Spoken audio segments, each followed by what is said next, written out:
तवाज्ञाचक्रस्थं तपनसतिकोटिद्युतिधरं परं शम्भुं वन्दे परिमिलितवासं वरजिता यमाराध्यं गत्यारविदति शुचीनाम विषये निरालोके लोके निवसति भालोकभुवने विशुद्धौ ते शुद्धस्फटिकविशदं व्योमजनकं शिवं सेवे देवीमपि शिवसमानव्यवसिताम् ययोक्तान्त्यायन्त्याहसति किरणसारूप्यसरणेः विधूतान्तध्वान्ता विलसति चकोरीव जगति समुन्मीलत्संवित्कमलमकरन्दैकरसिकम् भजेऽहं सद्वं त्वं किमपि महतां मानसचरम् यदा लाभादष्टादशगुणितविद्यापरिणतिः यदा दत्ते दोषाद्गुणमखिलमव्यक्पयैव तव स्वाधिष्ठाने हुतवहमधिष्ठाय निरतम् तमीरे संवत्तं जननि महतीं तां च समयाम् यदा लोके लोकान् दहति महति क्रोधकलिते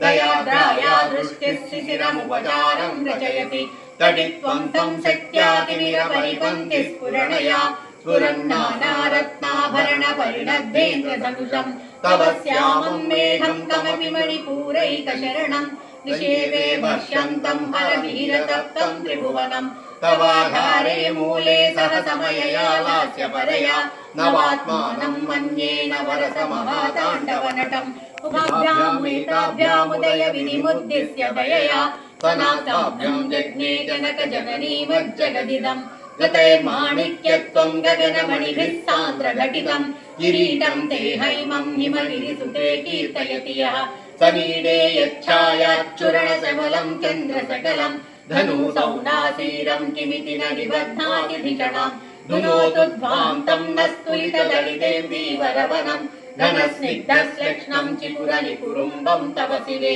यदीयं सौरभ्यं सहजमुपलब्धुं सुमनसो वसन्त्यस्मिन् मन्ये वलमथनपाटी विटपिनां तनोतु क्षेमं नस्तव वदन सौन्दर्यलहरी परिवाहस्रोतः सरणिरिव सामन्तसरणि वहन्ति सिन्दूरं प्रबलकबरीभारं